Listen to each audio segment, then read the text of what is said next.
Sir బేసిక్‌గా mobile phone అనేది ఇప్పుడు ప్రెజెంట్ ఉన్న జనరేషన్‌లో చిన్న పిల్లల దగ్గర నుంచి ముసలి వాళ్ళ వరకు ఫోన్ లేకుండా బతికే ప్రసక్తే లేదు అనే సిట్యుయేషన్‌లో మనం బతుకుతున్నాం. అబ్సల్యూట్‌లీ. ఫోన్ వల్ల ఎన్ని ప్రయోజనాలు ఉన్నాయో మామూలుగా అందరికీ తెలుసు జనాలకి. ఫోన్ వల్ల ఎలాంటి ప్రయోజనాలు ఉన్నాయని చెప్పేసి.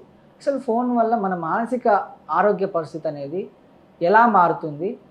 ఒకవేళ మారితే దాన్ని ఆ పరిస్థితుల్ని మనం ఎలా ఎదుర్కోవాలంటారు? ఎక్సలెంట్ అండి. ఈరోజు ప్రెజెంట్ సొసైటీలో చాలా విలువ కొన్ని రకాల చెప్పాలంటే ప్రతి ఒక్క వ్యక్తి కూడా కొంత టైంని కేటాయించి మరీ తెలుసుకోవాల్సిన అంశం అండి ఇది. కారణం ఏంటంటే మనిషి కనిపెట్టిన మొబైల్ ఫోన్‌కి సగటు మనిషే బానిసగా తయారైపోయాడు ఇప్పుడు. దీనికి గల కారణం ఏంటంటే ఎక్స్‌టర్నల్ కాగ్నిటివ్ బ్యాంక్ అని చెప్పాలి. అంటే ఎక్స్‌టర్నల్ కాగ్నిటివ్ బ్యాంక్ అని అంటే ఏంటి? ఇదేదో కొత్తగా ఉందని అనుకోవద్దు.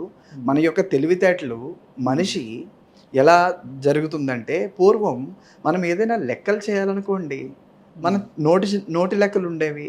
అవును. లేదా రఫ్‌లో మనం చేసేవాళ్ళం. ఇప్పుడు లెక్కలు చేయాలంటే లేదంటే క్యాలిక్యులేటర్‌ని కూడా అది కూడా ఏది డిఫికల్ట్ సినారియోస్‌లో క్యాలిక్యులేటర్స్‌ని వాడేవాళ్ళం. కానీ ఇప్పుడేంటి? ప్రతి దానికి ఫోను. ఈవెన్ ఇప్పుడు చెప్పాలంటే ఫోన్‌లో క్యాలిక్యులేటర్ కూడా అవసరం లేదు. అంటే ఆ విశ్లేషణ కూడా చేయవసరం లేదు. మీరు సింపుల్‌గా గూగుల్‌ని అడిగితే చెప్పేస్తది క్యాలిక్యులేషన్. ఎగ్జాక్ట్‌లీ. అంటే ప్రతీదీ ఒక ఆర్టిఫిషియల్ ఇంటెలిజెన్స్ వచ్చాక చాట్ జీపీటీని అడిగితే చెప్పేస్తది క్యాలిక్యులేషన్. ఏం కావాలనంటే what not everything can be provided.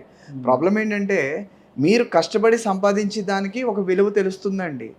ఏది కష్టం లేకుండా వచ్చేదానికి ఎలా అనిపిస్తుంది?